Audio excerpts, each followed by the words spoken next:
Everyone, तो स्वागत है आप सभी का। तो आ गया है सीजी प्री बीएड 2024 के मॉडल आंसर। आपके पास OMR सीट है तो आप मिला लेंगे, आशा है नहीं घुमाए होंगे, है ना। तो सबसे पहले देखेंगे हम सी सेट के क्वेश्चन पेपर है मेरे पास, तो हम सी सेट के आंसर जानेंगे। ठीक है, देखो, और आप ये भी मिला लेंगे। ठीक, इधर मैं पलटा के दिखा दूंगी, है ना। ये रहा, इस तरह से इसको मिलाएंगे। आप चाहते हैं तो मैं आपको वीडियो के अंत में प्रोवाइड करवा दूंगी या कमेंट सेक्शन में। तो क्वेश्चन नंबर क्या था पहला, यदि एक दर्पण को ऊपर दिए गए चित्र के बगल में बिंदीदार रेखाओं पर लंबवत रखा जाए तो चित्र की बाईं ओर छवि होगी। इस तरह से एक प्रश्न था, दर्पण, यदि एक दर्पण को ऊपर दिए गए चित्र के बगल में रख दिया जाए, ठीक है, दर्पण को बगल में रख दिया जाए तो बिंदीदार रेखाओं पर लंबवत रेखा रखा जाए तो चित्र की बाईं ओर की छवि होगी। तो इसका आंसर हो जाएगा बी। मैंने अभी सुबह सुबह मिला के ही टिक किया हुआ है, उसके बाद मैं बना रही हूँ वीडियो तुरंत, तो देख लो। ठीक है, क्वेश्चन नंबर सेकंड है, 10 लड़कियों और 20 लड़कों की एक कक्षा में जया की रैंक लड़कियों में से 4 और कक्षा में 18 है। कक्षा में लड़कों के बीच जया की रैंक क्या है? तो आंसर बी इसका करेक्ट हो जाएगा, 15। क्वेश्चन नंबर थर्ड देखेंगे, लड़कियों की एक पंक्ति में मनसा बाएं से 8वें स्थान पर है और इंदु दाएं से 17वें स्थान पर है। यदि वे अपना स्थान बदलते हैं तो मनसा बाएं से 14वें स्थान पर आ जाती है। पंक्ति में कितनी लड़कियां हैं? तो इसका आंसर हो जाएगा ऑप्शन ए करेक्ट हो जाएगा, ऑप्शन ए करेक्ट है। ठीक है, बढ़ते हैं अगले प्रश्नों की ओर। उत्तर आकृतियों में से एक आकृति का चयन करें जो 5 समस्या आकृतियों द्वारा स्थापित उसी श्रृंखला को जारी रखेगी। ये आपकी समस्या आकृतियां हैं और ये है उत्तर आकृतियां। तो इसमें फिगर आउट करना है, ठीक है, 5 प्रॉब्लम्स फिगर आउट। तो इसका आंसर हो जाएगा उपरोक्त में से कोई नहीं। ठीक है, उपरोक्त में से कोई नहीं, दिख रहा है ना। ठीक, क्वेश्चन नंबर 5 देखेंगे, निम्नलिखित 5 संख्याओं में से 4 एक निश्चित तरीके से एक समूह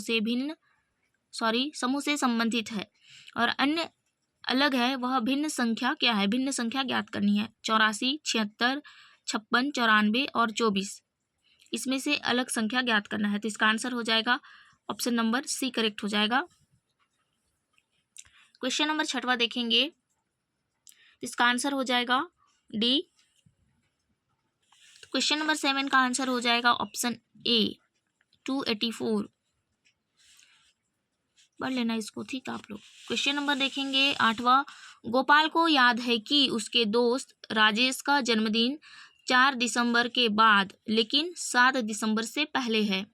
राजेश की बहन जिसका जन्म 8 दिसंबर को हुआ था को याद है उसके भाई का जन्मदिन या तो उसके जन्मदिन से 2 दिन पहले या 2 दिन बाद होता है। राजेश का जन्मदिन कब होगा? तो इसका आंसर हो जाएगा 6 दिसंबर, ऑप्शन डी करेक्ट हो जाएगा। ठीक, चलो क्वेश्चन नंबर अगला देखेंगे। देखो, ब्रश UBRHS है, इस तरह से दिया हुआ है क्वेश्चन लाइन से। तो निम्नलिखित में से कौन सा विकल्प उपरोक्त क्रम में अगला हो जाएगा? देखो, बी के बाद आर आता है ना, उसके बाद UB के बाद फिर से आर आ रहा है।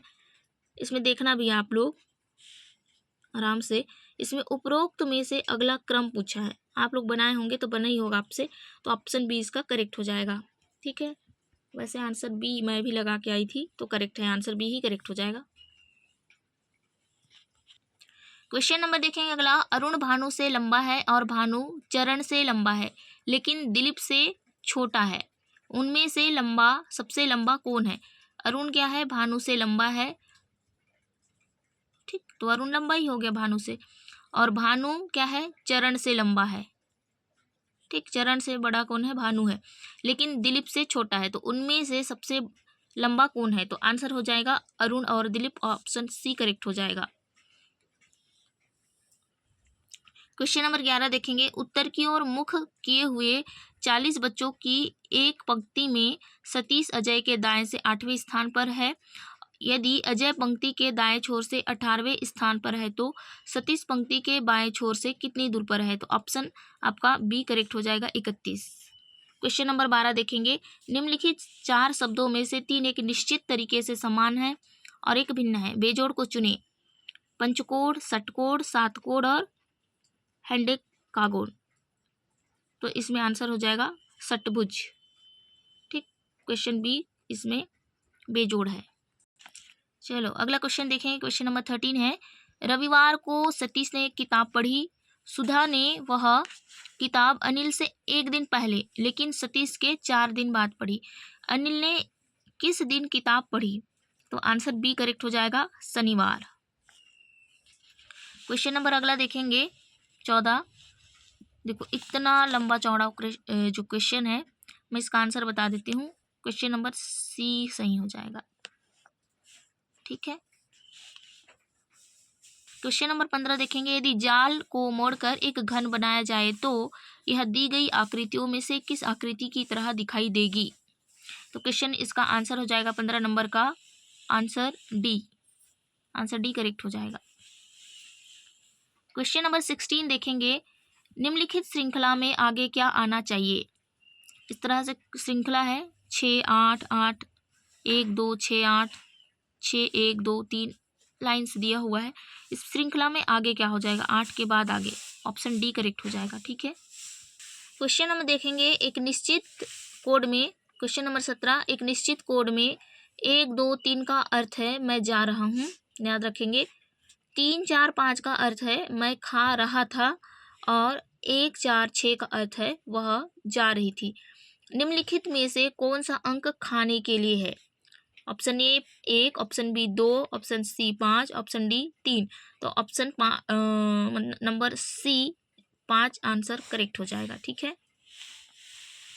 क्वेश्चन नंबर 18 देखेंगे। एक निश्चित कोड में रोंग को FMNQV लिखा जाता है, उस कोड में राइट कैसे लिखा गया है?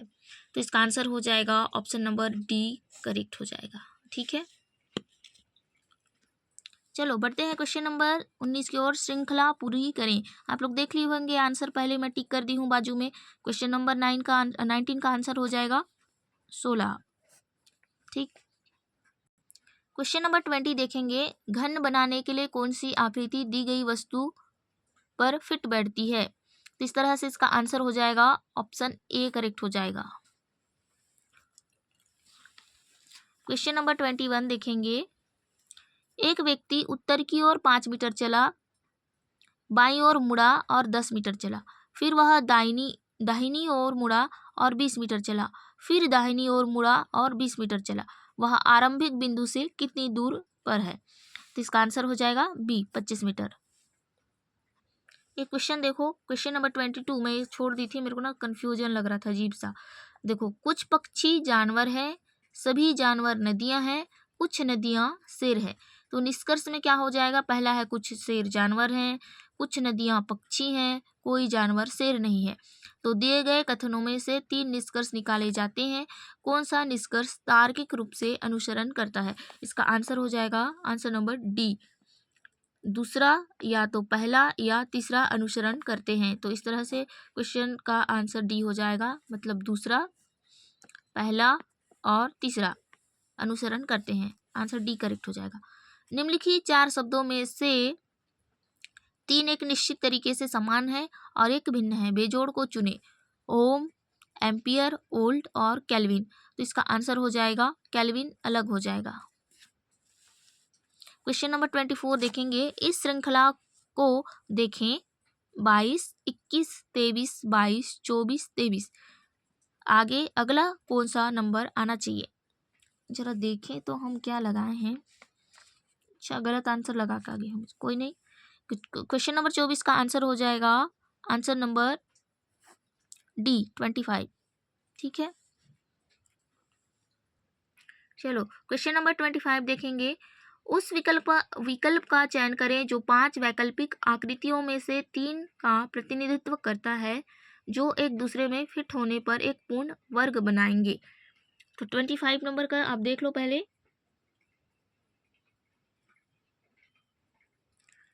ठीक, क्वेश्चन नंबर 25 का आंसर हो जाएगा ऑप्शन सी। मॉडल आंसर के अनुसार बता रही हूं मैं। एक व्यक्ति की ओर इशारा करते हुए रोहित ने कहा, वह मेरे पिता की पत्नी की बेटी के 2 भाइयों में से छोटा है। वह मेरे पिता की पत्नी, मतलब उसकी माँ हो गई, पत्नी की बेटी फिर से उसकी बहन हो गई, तो 2 भाइयों में से छोटा है, 2 भाइयों में से छोटा है, वह व्यक्ति रोहित से किस प्रकार संबंधित है? तो आंसर हो जाएगा ऑप्शन नंबर बी। चलो सही आंसर लगाए भाई अपना भी, यही लो देखो 26 का बी। ठीक, हाँ 27 देखेंगे, खुले हुए घन के आधार पर कौन सा घन नहीं बनाया जा सकता? ऑप्शन बी इसका करेक्ट हो जाएगा।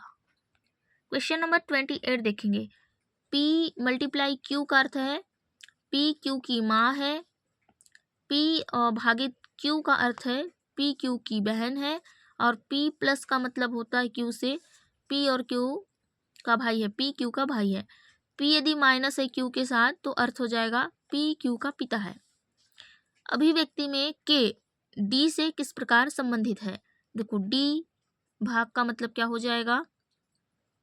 P Q की बहन है। इस तरह से माइनस का मतलब क्या हो रहा है, इसमें पिता है, प्लस का मतलब हो रहा है भाई है, तो इस तरह से K और D से किस प्रकार संबंधित है? तो इसका आंसर हो जाएगा भतीजी, भतीजा, भतीजा और भतीजी। क्वेश्चन नंबर 28 का आंसर हो जाएगा ए।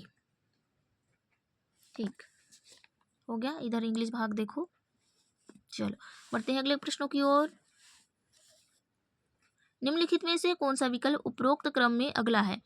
इस तरह से दिख रहा है ना। हाँ, क्वेश्चन नंबर 29 का आंसर हो जाएगा डी।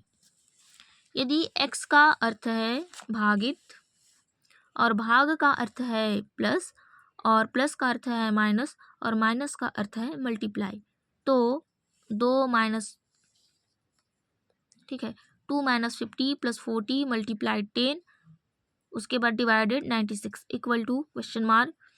इसका मतलब निकालना है, ठीक है। गुणा का मतलब इसमें क्या बताया है, भाग करना है, तो इसको दोनों के बीच में भाग का निशान लगा देना, ठीक है। और जहाँ पर प्लस का अर्थ होता है, चलो इसमें प्लस का नहीं बताया है, भाग का बताएगा प्लस, तो इसमें लगा देंगे प्लस।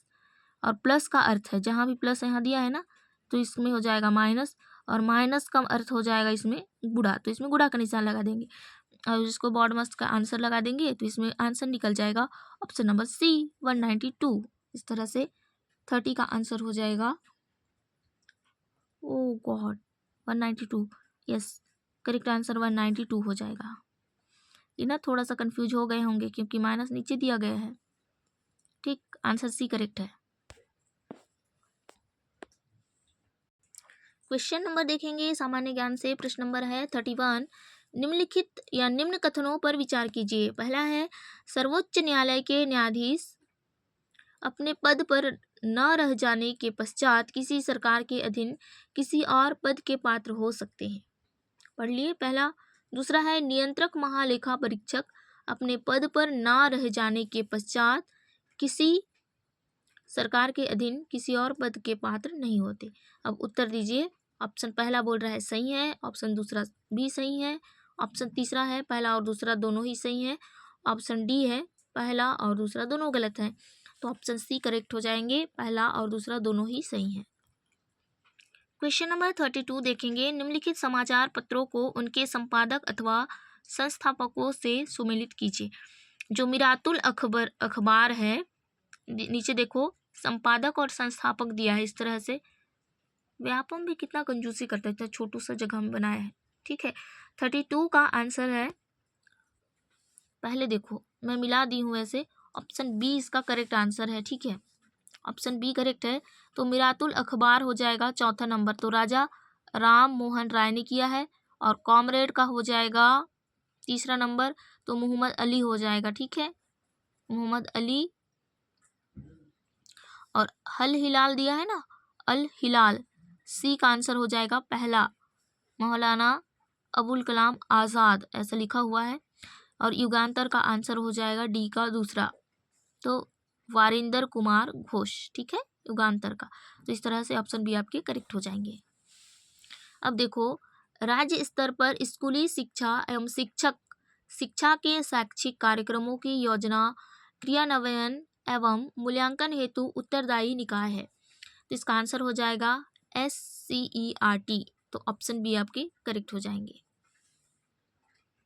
हाँ, क्वेश्चन नंबर 34 देखेंगे। गैस पाइपलाइन का विस्तार है। पहला, सलाया से जालंधर, दूसरा हजीरा से जगदीशपुर, तीसरा वडोदरा से सिलीगुड़ी, चौथा है बरौनी से हल्दिया। तो इसका आंसर हो जाएगा ऑप्शन नंबर बी, पहला, दूसरा और चौथा सही है। इस तरह से ऑप्शन बी आपके करेक्ट हो जाते हैं। अब देखेंगे क्वेश्चन नंबर 35। कृषि क्षेत्र में मुख्य नीतिगत उपाय 1960 के दशक के मध्य में अपनाए गए इनमें शामिल है। इनपुट सब्सिडी पहला, ऑप्शन बी है न्यूनतम समर्थन कीमत, तीसरा है ऑप्शन सी सार्वजनिक भंडारण, और डी है ऑप्शन में व्यापार प्रतिबंध विधि।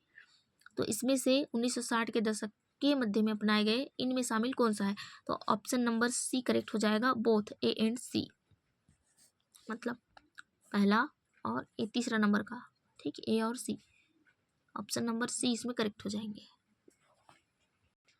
चलो क्वेश्चन नंबर 36 देखेंगे। भारतीय मानसून के संदर्भ में कौन सा कथन गलत है, गलत पूछा है। पहला, व्यापारिक पवनों की भांति मानसूनी पवनें नियमित है। दूसरा है ऑप्शन बी, मानसून जून के प्रथम सप्ताह में भारत के दक्षिणी छोर में प्रवेश कर दो शाखाओं में बट जाती है। सी है अरब सागर शाखा तथा बंगाल की खाड़ी शाखा दोनों गंगा के मैदानों के उत्तर पश्चिम भाग में आपस में मिल जाती हैं। ऑप्शन डी, दिल्ली में वर्षा सामान्यतः बंगाल की खाड़ी शाखा से होती है। तो इसका आंसर करेक्ट हो जाएगा। इसमें पूछा क्या है, कथन गलत है, तो ऑप्शन ए, व्यापारिक पवनों की भांति मानसूनी पवनें नियमित हैं। तो 36 का आंसर ए करेक्ट हो जाएगा, इसकी नहीं है पूछा है ना। देखो, राजद्रोह के अपराध में बाल गंगाधर तिलक किस वर्ष जेल गए थे? ऑप्शन ए करेक्ट हो जाएगा, 1897 में।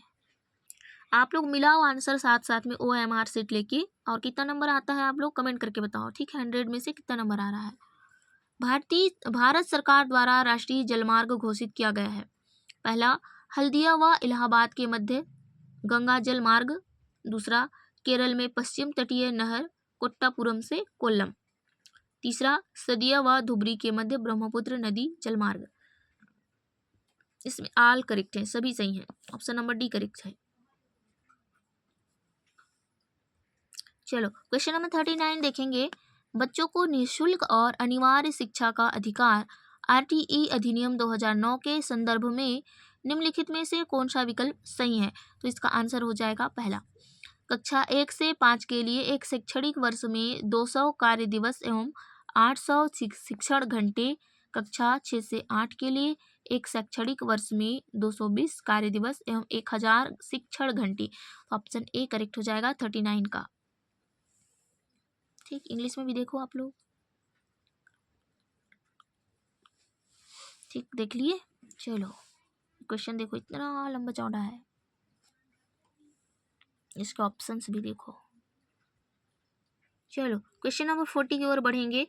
भारत में शिक्षा के किस आयोग ने यह राय व्यक्त की अतः कृषि विकास के समक्ष कार्य स्पष्ट है, हमें अगले 15 वर्षों में खाद्य उत्पादन को कम से कम 2 गुना करने और उसके पश्चात पर्याप्त वृद्धि बनाए रखने का प्रयास करना होगा। ये किस आयोग ने कहा था ऐसा? ठीक, 15 वर्षों में खाद्यान्न उत्पादन को क्या करना है, कम से कम 2 गुना करने का और पश्चात पर्याप्त वृद्धि बनाए रखने का प्रयास करना है। तो कौन से कमिटी ने कहा था? तो ऑप्शन नंबर ए करेक्ट हो जाएगा, कोठारी आयोग, शिक्षा आयोग 1964-1966, ठीक है, मिला लेंगे। Question number 40 option A correct है। क्वेश्चन नंबर 41 देखेंगे। चलो, एक धन विधेयक और एक वित्त विधेयक में क्या समानताएं होती है? पहला, दोनों राष्ट्रपति द्वारा पूर्व हस्ताक्षरित होते हैं, एक धन विधेयक और एक वित्त विधेयक, ठीक। दूसरा, दोनों लोकसभा में पुनः स्थापित किए जा सकते हैं। थर्ड है, राज्यसभा 14 दिनों तक रोक सकती है। या चौथा है, राष्ट्रपति अनुमति देने से इनकार नहीं कर सकता, या नहीं कर सकते, सॉरी। तो क्वेश्चन नंबर 41 का आंसर हो जाएगा पहला और दूसरा सही है, ऑप्शन बी करेक्ट हो जाएगा। दोनों राष्ट्रपति द्वारा पूर्व हस्ताक्षरित होते हैं और दोनों लोकसभा में पुनः स्थापित किए जा सकते हैं। इसमें पुनः लिखना था शायद। ठीक, ऑप्शन नंबर बी इसका करेक्ट है। हाँ, क्वेश्चन नंबर 42 देखेंगे, सूची ए को सूची बी से मिलाएं। MRTP अधिनियम, उसके बाद फेमा, सी है औद्योगिक नीति संकल्प, डी है औद्योगिक लाइसेंस। तो इसका आंसर मैं बता रही हूँ। हाँ, तो पहला का आंसर क्या हो जाएगा, MRTP अधिनियम का हो जाएगा, ये हो जाएगा दूसरा नंबर 1970, और फेमा का आंसर हो जाएगा 1999, ऑप्शन डी हो जाएगा। ठीक है, ये वाला ए।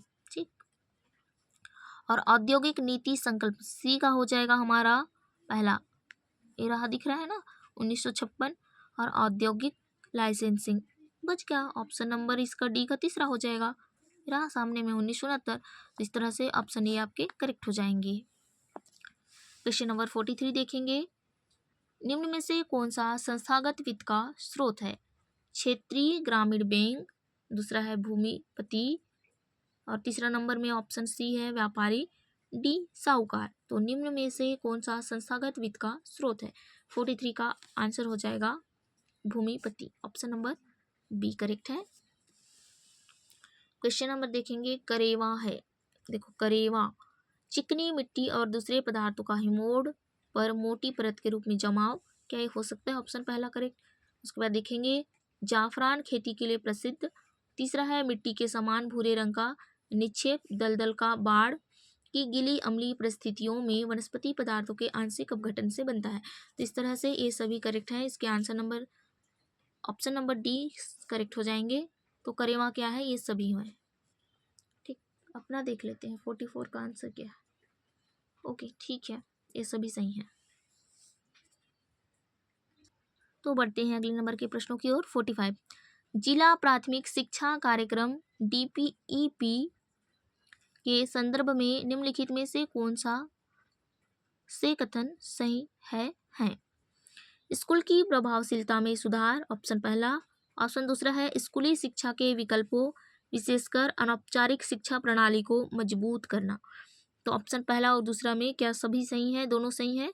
तो ऑप्शन सी करेक्ट हो जाएगा, पहला और दूसरा दोनों सही हैं। ठीक है, पहला और दूसरा दोनों ही सही है, तो ऑप्शन सी आपके करेक्ट आंसर लगा के आएंगे। ठीक, चलो क्वेश्चन नंबर 46 देखेंगे, सामान्य मनुष्य में ध्वनि को सुनने की क्षमता आवृत्ति प्राश में होती है।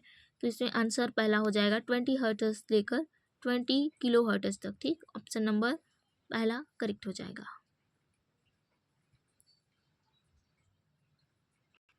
क्वेश्चन नंबर देखेंगे 47, 5 मई 1988 को स्थापित राष्ट्रीय साक्षरता मिशन NLM का उद्देश्य क्या है। पहला, वयस्क शैक्षिक नीतियों के बेहतर कार्यान्वयन के लिए शैक्षिक संगठनों का पुनर्गठन करना। ऑप्शन बी, सभी के लिए वयस्क शिक्षा की नीति को नई भावना से लागू करना। ऑप्शन सी, समता और समानता के मुद्दों के विषय में संवेदनशील व्यक्तियों के लिए। या ऑप्शन डी, 15 से 35 आयु वर्ग के 80 मिलियन निरक्षर व्यक्तियों को कार्यात्मक साक्षरता प्रदान करना। तो जी हाँ, ऑप्शन नंबर डी आपके करेक्ट हो जाएंगे। 5 मई 1988 को स्थापित राष्ट्रीय साक्षरता मिशन का उद्देश्य था 15 से 35 आयु वर्ग के 80 मिलियन निरक्षर व्यक्तियों को कार्यात्मक साक्षरता प्रदान करना। चलो क्वेश्चन नंबर 48 देखेंगे, सही विकल्प चुने। अभिकथन ए, बिनाइन ट्यूमर न्यूप्लास्टिक कोशिका कहलाता है। तर्क है आर। ठीक, देखते हैं, तर्क है आर, मैलिग्नेटेंट ट्यूमर शरीर के दूसरे अंगों तक फैल जाता है। तो ऑप्शन नंबर इसमें कौन सा सही हो जाएगा, ए, बी, सी, डी। तो इस तरह से अभिकथन ए क्या है, गलत है, किंतु तर्क क्या है, सही है। इसमें जो अभिकथन है, असर्शन है, बिनाइन ट्यूमर न्यूप्लास्टिक कोशिका कहलाता है, ये ऑप्शन क्या हो जाएंगे, अभिकथन गलत है, लेकिन जो इसका कारण है, ठीक है, रीजन है, वो सही है, इसलिए ऑप्शन डी इसका करेक्ट आंसर हो जाएगा। देख लो इंग्लिश के भाग भी। क्वेश्चन नंबर 49 देखेंगे, निम्न में से कौन सा व्यय भारत की संचित निधि पर भारित होता है। चलो 49 का देखते हैं। पहला, सर्वोच्च न्यायालय के न्यायाधीशों का वेतन। दूसरा, सर्वोच्च न्यायालय के अधिकारियों और सेवकों का वेतन।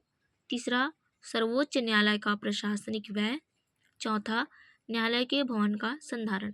तो इसका आंसर हो जाएगा सी। पहला, दूसरा, तीसरा सभी सही है, चौथा को छोड़कर।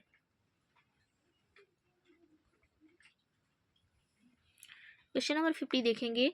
निम्नलिखित कथनों पर विचार कीजिए। खादर पुरानी एवं बंगार नई जलोढ़ मिट्टी है।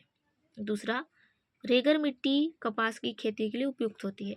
तो ये जो कथन है उपरोक्त में से कौन सा सही है, पहला या दूसरा, या पहला दूसरा दोनों ही सही है, या ऑप्शन डी पहला तीसरा दोनों गलत है। तो इसमें सिर्फ क्वेश्चन का जो आंसर है only second is correct. Okay, देख लो, only second is correct, option B correct है, मतलब ए वाला सही है। बढ़ते हैं अगले प्रश्नों की ओर। शिक्षण अभिरुचि part 3।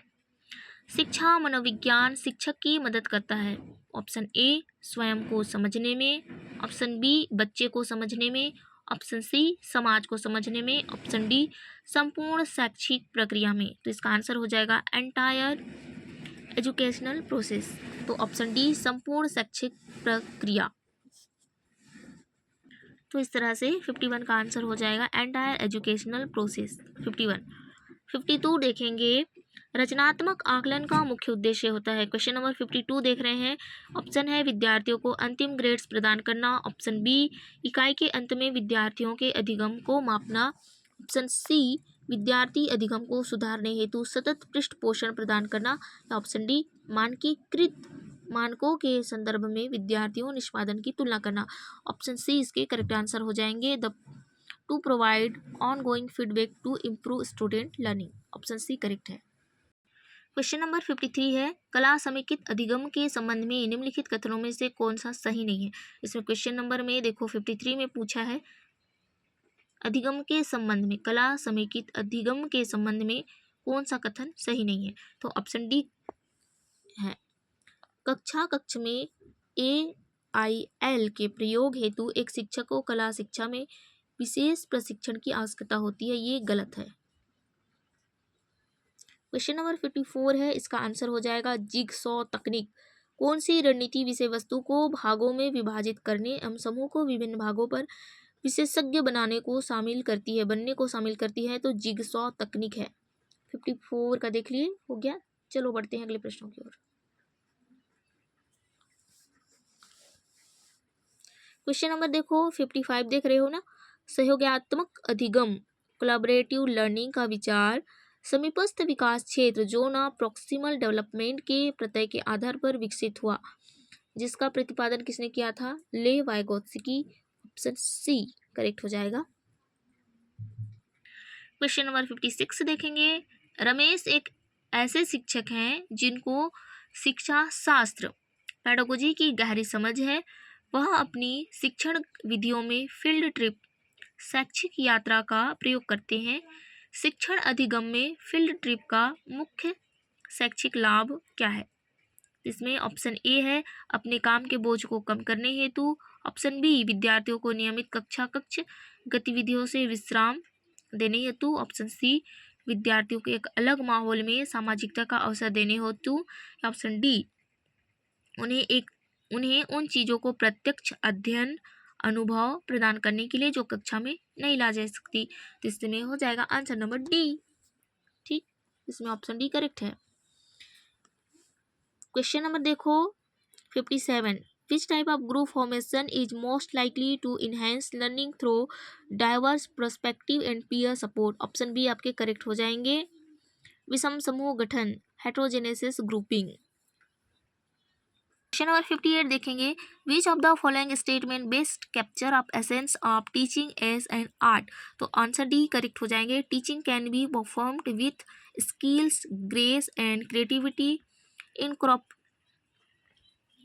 Incorporating aesthetics into learning process. Option D आपके करेक्ट हो जाएंगे। इस तरह से ऑप्शन डी करेक्ट है। सीखने की प्रक्रिया में सौंदर्य को शामिल करते हुए शिक्षण कौशलों सुघड़ता और रचनात्मक के साथ ज्ञात किया जा सकता है।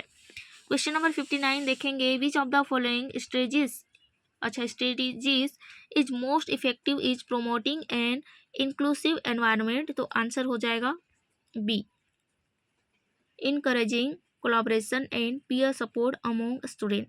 क्वेश्चन नंबर 59 का आंसर हो जाएगा विद्यार्थियों के बीच सहयोग और सहकर्मी समर्थन को प्रोत्साहित करना। पढ़ने की स्ट्रेटजी तो सही होनी ही है हमारी, क्या करें। चलो देखते हैं क्वेश्चन नंबर 60। निम्नलिखित में से कौन सी जिम्मेदारी आमतौर पर शिक्षक की शिक्षक परामर्शदाता के रूप में भूमिका से संबंधित नहीं है? इसमें पूछा है नहीं है, तो ऑप्शन सी करेक्ट हो जाएंगे। मनोचिकित्सा सत्रों का आयोजन करना, ऑप्शन सी इसमें करेक्ट है। नहीं है पूछा है, देख लो। निम्नलिखित में से कौन सी आंतरिक अभिप्रेरित बच्चों की विशेषता नहीं है? वे हमेशा सफल होते हैं, ये नहीं हो सकता। क्वेश्चन नंबर 62 देखो, निम्नलिखित में से कौन सा कथन संकल्पना मानचित्रण कॉन्सेप्ट मैपिंग के शिक्षण अधिगम और आकलन में प्रयोग के संबंध में सत्य है? इसमें आंसर हो जाएगा ऑप्शन बी, संकल्पना मानचित्रण जो कि शिक्षण अधिगम की एक युक्ति है, इसको आकलन के उपकरण के रूप में प्रयोग किया जा सकता है। ऑप्शन बी इसके करेक्ट आंसर हो जाएंगे। ठीक है, ठीक। देखो क्वेश्चन नंबर 63 देखेंगे, निम्नलिखित में से कौन सा शिक्षण अधिगम में स्केप फोल्डिंग की अवधारणा का सर्वश्रेष्ठ वर्णन करती है? इसमें आंसर हो जाएगा ऑप्शन नंबर सी, विद्यार्थियों को एक नई अवधारणा या कौशल में महारत हासिल करने के लिए अस्थायी सहायता और मार्गदर्शन प्रदान करना। इस बार का जो प्रीबेड का क्वेश्चन पेपर है ना, वो टफ आया था। लास्ट टाइम 2023 का बहुत ईजी आया था, आप लोग देखे भी होंगे मेरे चैनल पे। क्वेश्चन नंबर 64 देखेंगे, अभी कथन ए, श्रवण बाधित बच्चों के लिए कॉक्लियर प्रत्यारोपण कॉक्लियर इम्प्लांट्स प्रभावी है। ठीक है, जो इम्प्लांट्स करते हैं कॉक्लियर वो प्रभावी है। या कारण आर, कॉक्लियर इम्प्लांट्स ध्वनि को बढ़ाकर उपयोगकर्ता के लिए अधिक तेज कर देते हैं। 64 का आंसर हो जाएगा जो आपका भी कथन है ना, ऑप्शन सी सही है, पर कारण क्या है गलत है। इस तरह से ऑप्शन सी आपके करेक्ट हो जाते हैं। देख लो इधर इंग्लिश के भाग भी।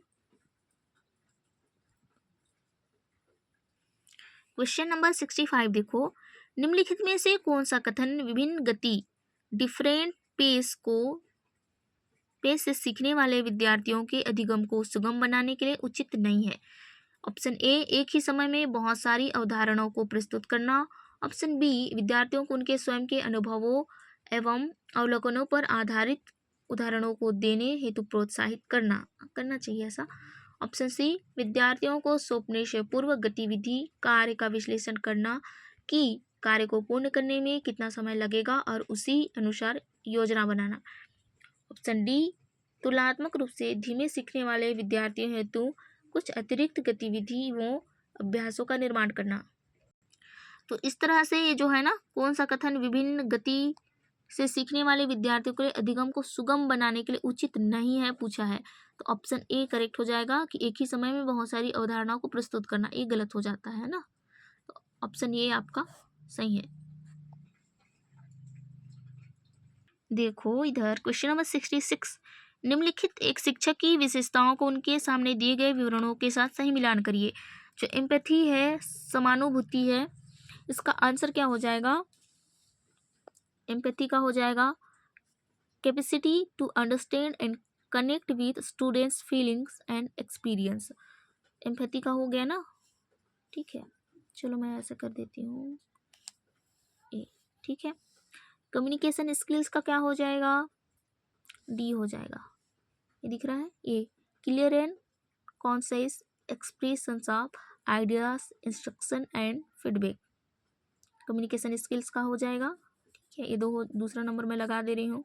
ये देखो क्लासरूम मैनेजमेंट का आंसर हो जाएगा हमारा तीसरा का A, skill in maintaining discipline and creating a positive learning environment. ये हो जाएगा। अब बच गया डिफरेंट, ठीक है, डिफरेंट एज इंस्ट्रक्शन, तो इसका आंसर हो जाएगा चौथा का क्या बच गया? सी बच गया है, ability to adapt teaching methods to diverse learning styles. तो इस तरह से समानुभूति संप्रेषण कौशल, कक्षा कक्ष प्रबंधन, विभेदीकृत अनुदेशन। हम तो समानुभूति और संप्रेषण पढ़ लिए थे वैसे भी मेरे में। तो इस तरह से इसका आंसर हो जाएगा option B. Option B correct हो जाएगा, ऑप्शन बी। ठीक है, हो गया। चलो बढ़ते हैं अगले प्रश्नों की ओर। क्वेश्चन नंबर 67, शिक्षण विधि का उसके वितरण के साथ मिलान करिए। ह्यूरिस्टिक खोज या विधि, समस्या समाधान विधि, तीसरा है आगमन और निगमन विधि, या चौथा है विश्लेषण और संश्लेषण विधि। इस तरह से स्तंभ 2 है, इसमें आपको मिलाने हैं। चलो बहुत लंबा चौड़ा है तो मैं सीधे इसके आंसर बता देती हूँ, है ना। इस तरह से इसके आंसर हो जाएंगे बी। ऑप्शन बी करेक्ट है, आप लोग मिला लेंगे ऑप्शन बी। ठीक है, जो ह्यूरिस्टिक या खोज विधि है, एक सेकेंड, हाँ ये देखो, एक कैमरा में भी नहीं आ रहा, इतना लंबा चौड़ा है। ठीक, तो इसका आंसर हो जाएगा पहला का ए हो जाएगा, ए हो गया पहला का बी। समस्या समाधान विधि का क्या हो जाएगा, डी हो जाएगा, तो इसमें दूसरा नंबर लगा दिए। और तीसरा आगमन और निगमन विधि का क्या हो जाएगा, पहला, ए हो जाएगा तीसरा ए। अब एक बच गया विश्लेषण और संश्लेषण विधि, ये हो जाएगा चौथा।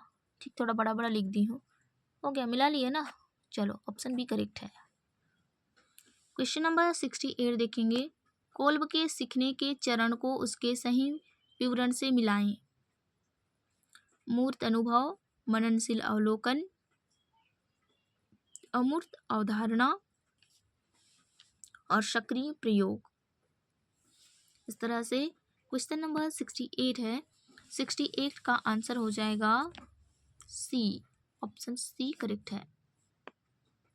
ठीक, आप लोग मिला लेंगे ना, इसको मिलाना पड़ेगा। चलो, मूर्त अनुभव पहला का क्या दिख रहा है, देखो इधर भी मैं लगा दी हूँ, पहला का ए हो जाएगा, ए। ठीक है, पहला का पहला हो जाएगा, इस तरह से ए आंसर ये हो गया।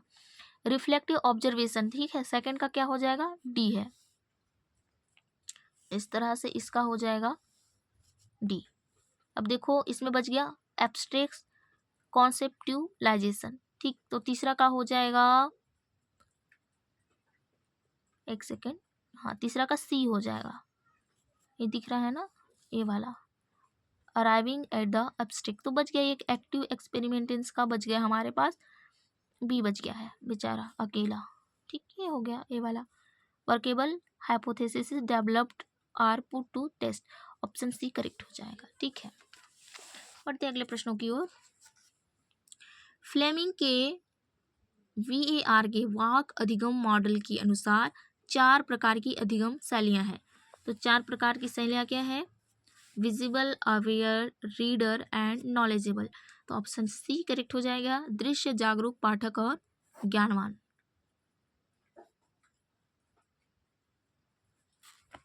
इस तरह से क्वेश्चन नंबर 70 देखेंगे, निम्नलिखित मानव आवश्यकताओं की एक श्रृंखला को सामान्य रूप से पूरा किया जाने वाले क्रम मसलों के पदानुक्रमानुसार में व्यवस्थित करें, सबसे मूल से लेकर उच्च स्तर की ओर। ठीक, मतलब मूल से लेकर उच्च स्तर की ओर। इस तरह से ऑप्शन ए करेक्ट हो जाएगा।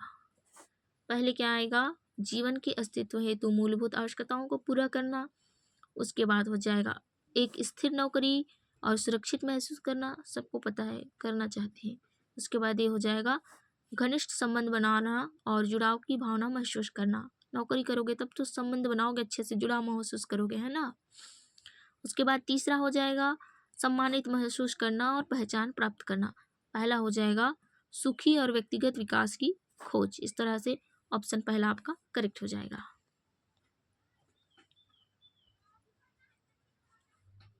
क्वेश्चन नंबर 71 देखेंगे, यूनेस्को रिपोर्ट 1996 द्वारा प्रस्तावित सीखने के 4 स्तंभ है। 4 स्तंभ है, option A B C D पूरा देखो। तो मैं इसमें आंसर नंबर 71 का ऑप्शन सी करेक्ट हो जाएगा, जानने के लिए सीखना, काम करने के लिए सीखना, कुछ होने के लिए सीखना, एक साथ जीने के लिए सीखना। ऑप्शन सी आपके करेक्ट है। कितना मस्त है ना क्वेश्चन का ऑप्शन। क्वेश्चन नंबर 72 देखेंगे, निम्नलिखित में से कौन सा कथन शिक्षकों हेतु मननशील अभ्यासों के महत्व का सर्वश्रेष्ठ वर्णन करता है। Question number 72 option number D. ठीक। ऑप्शन नंबर डी, मननशील अभ्यास और शिक्षक को सीखने सिखाने से संबंधित सूचना से युक्त चुनाव और निर्णय लेने में सहायता करते हैं। ऑप्शन डी करेक्ट हो जाएंगे इसके। क्वेश्चन नंबर देखेंगे 73, निम्नलिखित में से कौन सी उपलब्धि परीक्षण की विशेषता नहीं है। इसमें पूछा है विशेषता नहीं है। विशेषता में विश्वसनीयता आ जाएगा, वैधता, वस्तुनिष्ठा, तो इसमें अस्पष्टता ऑप्शन बी करेक्ट है। ठीक, बढ़ते हैं इंग्लिश के भाग देख लो। क्वेश्चन नंबर देखेंगे 74, देखिए इसका आंसर हो जाएगा participating in a hands on workshop. Question number 74 का आंसर हो जाएगा सी। क्वेश्चन नंबर 75 का आंसर हो जाएगा ऑप्शन ए, अभिकथन ए और कारण दोनों सही है और कारण आर अभिकथन ए की सही व्याख्या करता है। क्वेश्चन नंबर देखेंगे 76, एक अच्छे शिक्षक को मुक्त होना चाहिए व्यक्तिगत अनुभवों से, अकादमिक जड़ता से, एकेडमिक इंटेरियरिया से, ठीक है, वित्तीय संसाधनों से या सामुदायिक अनुभवों से। तो 76 का आंसर हो जाएगा ओनली बी, तो अकादमिक जड़ता से, एकेडमिक जो इंटेरिया होते हैं इससे मुक्त होना चाहिए। क्वेश्चन नंबर 77 देखेंगे ना, बढ़ते अगले प्रश्नों की ओर। यदि एक बच्चे की मानसिक आयु कितनी है, 12 वर्ष है और वास्तविक आयु 10 वर्ष है, तो उसका IQ क्या होगा। उसकी IQ हो जाएगी 120। वाह बढ़िया है, 120 है मतलब गुड है।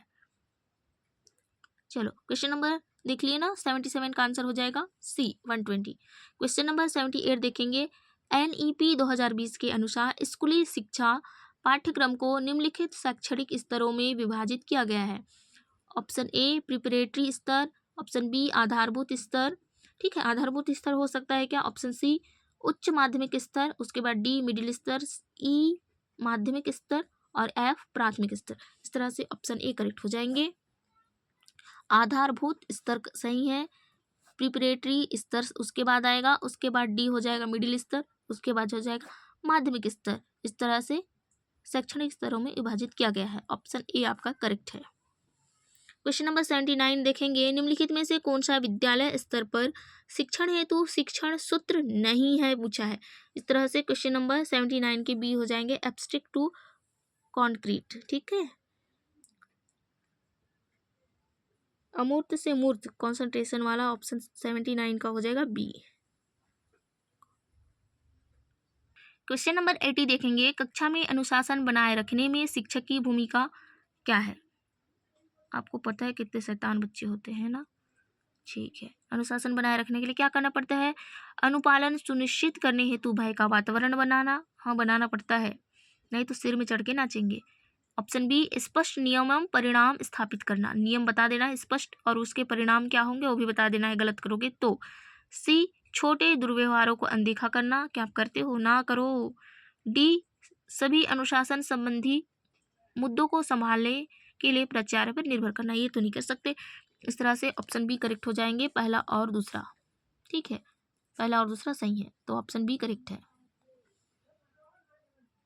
सबसे फेवरेट मेरी हिंदी, चलो आ गया, देखो पंकज सधर्म पाप बुद्धि यथाविधि, इस तरह से एक कौन से समास से संबंधित है, तो ऑप्शन ए का हो जाएगा तत्पुरुष समास हो जाएगा ना पंकज, और सधर्म का क्या हो जाएगा कर्मधारय समास, पाप बुद्धि क्या हो जाएगा ऑप्शन दूसरा बहुब्रीहि, और यथाविधि का हो जाएगा अव्ययीय भाव समास। इस तरह से ऑप्शन ए आपके करेक्ट हो जाते हैं। क्वेश्चन नंबर 82 देखेंगे। निम्नांकित शब्दों को इस क्रम में जमाइए कि लोकोक्ति का स्वरूप प्राप्त कर ले।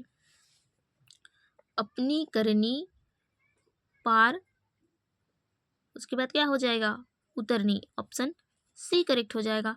पहला हो जाएगा अपनी, उसके बाद करनी, उसके बाद पार, फिर उतरनी, ठीक। देख लेते हैं अगले प्रश्नों की ओर। उचित संबंध जोड़िए, बहुत मस्त क्वेश्चन है, मैं ना हिंदी में पढ़ी थी, एक निधि मैम करके बहुत अच्छा पढ़ाती हिंदी। चलो रीता, अब रीता बोल रही हूँ, सॉरी, राम किताब पढ़ आया, सिर्फ आया बोला है ना, इसीलिए ऑप्शन इसमें ए का थर्ड हो जाएगा, सामान्य भूत, सामान्य है, पढ़ आया, इसमें आया के बाद है जोड़ देंगे तो क्या हो जाएगा आसन्न भूतकाल हो जाएगा, ठीक है, आसन्न भूतकाल। राम किताब पढ़ आया था बोल रहे हैं ना हम लोग, तो इसमें क्या हो जाएगा पूर्ण भूतकाल, क्योंकि हम था बोल रहे हैं, हमको पता है। और राम किताब पढ़ आया होगा, तो हमको क्या हो रहा है, इसमें संदिग्ध हो रहा है, हम संदेह कर रहे होंगे, आया होगा। ठीक, इस तरह से इसमें ऑप्शन ए करेक्ट हो जाएगा। अब देखो, व्याकरण सम्मत वाक्य क्या होते हैं, अशुद्ध उच्चारण करने पर अपूर्ण माना जाता है। ऑप्शन ए पहला सही है। ऑप्शन बी, किसी भी भाषा के उच्चारण हेतु 4 स्तर निर्धारित है, ध्वनि, शब्द, वाक्य एवं प्रांतीय। तो इस तरह से 84 का आंसर हो जाएगा, ए सही है, बी गलत है। उचित वर्तनी युक्त शब्द का चयन कीजिए। जी हाँ, वर्तनी से संबंधित प्रश्न आए थे व्याकरण में। तो देखो, मैथिली शरण कैसे लिखते हैं, ऑप्शन बी करेक्ट है, Maithili Sharan, option B correct है। चट का शब्द क्या है, तत्सम है। आप जानते हैं ना तत्सम और तद्भव क्या होता है। कल का अनेकार्थक शब्द है। देखो, मेरे को तो ये थोड़ा कंफ्यूजन लगा था, लेकिन व्यापम क्या लिया है, सी लिया है। ए बी सी डी सब सही है उसके लिए। बीता हुआ कल दिन भी होता है, आने वाला दिन भी कल ही होता है, ये तो हमको पता था। मशीन को भी बोलते हैं, मशीन कल, कल कारखाना बोलते हैं ना हम, तो मशीन, ये भी सही है। लेकिन इसमें चैन को भी ले लिया, होता होगा, मुझे नहीं मालूम था। तो ऑप्शन सी करेक्ट है। देखिए जरा हम क्या लगा के आए हैं। ओहो, सही लगा के आए बेटा, चलो बढ़िया है। ठीक, क्वेश्चन नंबर 88 देखेंगे। जिन स्वरों का उच्चारण केवल मुख से होता है उन्हें कहते हैं, मुख से होता है, निर्नुनासिक कहते हैं, ऑप्शन सी करेक्ट हो जाएगा। वाक्य के अंग होते हैं, वाक्य के अंग पूछा है, 89 का 2 होते हैं, ऑप्शन बी। चलो मेरा भी सही है इस तरह। मैनेजर ने कहा तुम्हें घर घर जाकर सूचनाएं इकट्ठी करनी होगी। उपर्युक्त वाक्य के लिए उचित विराम चिन्ह वाले वाक्य का चयन कीजिए। तो मैनेजर ने कहा, अल्प विराम, रुक जाएंगे, और देखो तुम्हें घर घर जाकर सूचनाएं इकट्ठी करनी होगी, ये सही है ना। तो इस तरह से ऑप्शन ये करेक्ट हो जाएगा। हो गया, हिंदी देख ले, खत्म करते हैं कहानी, बढ़ते हैं इंग्लिश की ओर। आपको पढ़ना पड़ेगा इसके लिए। Choose the correct coordinating clauses, it's stop running and the traffic start rushing. इस तरह से ऑप्शन सी करेक्ट है, it stop running the traffic start rushing, option C correct हो जाएंगे। क्वेश्चन नंबर 92 देखो। Choose the correct spelling, take the place of person और thing previously and authority और use. तो सुपर साइड, ऑप्शन बी आपके correct हो जाएंगे। जरा देखिए हम क्या लगा के आए हैं। क्वेश्चन नंबर 93 देखेंगे। Choose the correct one word substitute for an equalled और honour best of in recognition. तो इसमें लॉरेल, ऑप्शन डी करेक्ट हो जाएगा।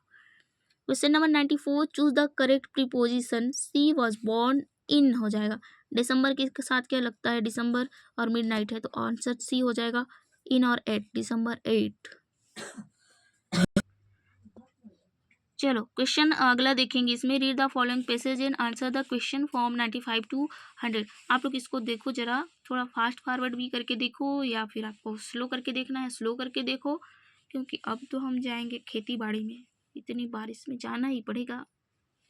ठीक है, देख लिए, आराम से देख लेना, थोड़ा सा स्लो करके, थोड़ा मैं ऐसा कर देती हूँ, है ना। हो गया,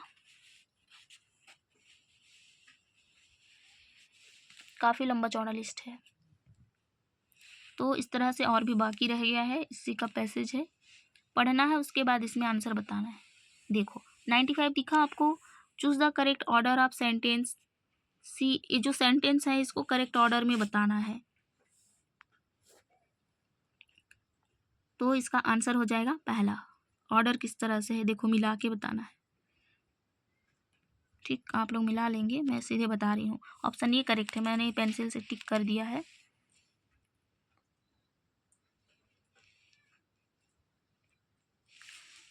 ठीक है, रफ कार्य के लिए होता है नीचे जगह।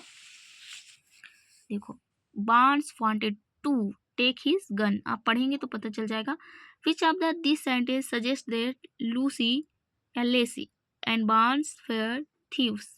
इस तरह से इसको भी मिलाना है, कहाँ पर देखे थे, किस तरह से। ठीक, तो इस तरह से ऑप्शन ए करेक्ट हो जाएंगे, दूसरा, तीसरा, चौथा एंड छठवा, सॉरी 7वां।